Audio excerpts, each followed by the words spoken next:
मैदान का भला तो आप ही लोग कर सकते हैं। मैंने तो एक बार बोल दिया था आप लोगों को, पत्रकारों को, कि भैया ये मत करो, अब इतना काम हो गया है तो इसको हो जाने दो, या तो शुरू में रोक देते तो ये स्थिति आती ही नहीं है। उसके बाद मेरे खिलाफ जो बोला गया, अब उसकी तो क्या, हम लोग तो ऐसा ना, हमारा thankless, most thankless job in this universe, country तो नहीं बोलूँगा मैं, दुनिया ही में सब जगह वही हाल है।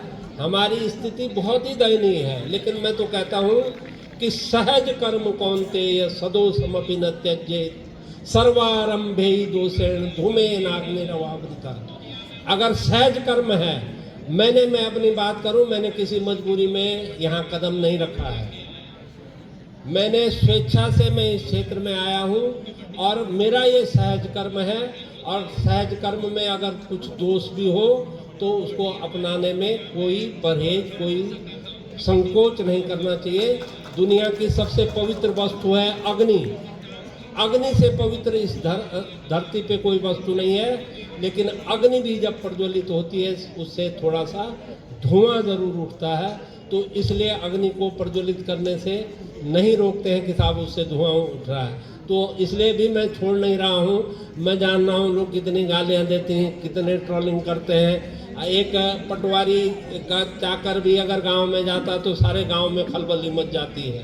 उनके स्वागत सत्कार में पकोड़े बनने शुरू हो जाते हैं और शाम को और कुछ भी शुरू हो जाता है। लेकिन जब एक विधायक या एक जनप्रतिनिधि क्षेत्र में जाता है तो ऐसा लगता है कि पहले सबको प्रैक्टिस करवाई जाती है कि क्या क्या बोलना है। एक दिन तुम आज उन्होंने वाला बोलो चुनाव, आज तक तो तुम कभी नहीं सुने थे। ये तकिया कलाम जो है गांव वालों के और लोगों के होते हैं।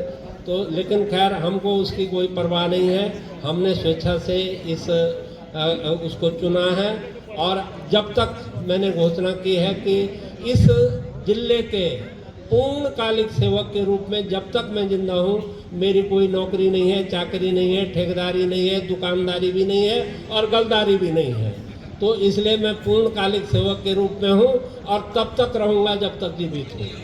अब कोई कहते हैं अच्छे लोग हो या बुरे लोग हो, और अगर मेरी बात किसी तक पहुँच रही है तो उनको समझा देना कि 32 तक ही रहूँगा मैं विधायक। उसके बाद मैं स्वैच्छिक सेवा करूँगा, ज़्यादा इंतज़ार करने ज़रूरत नहीं।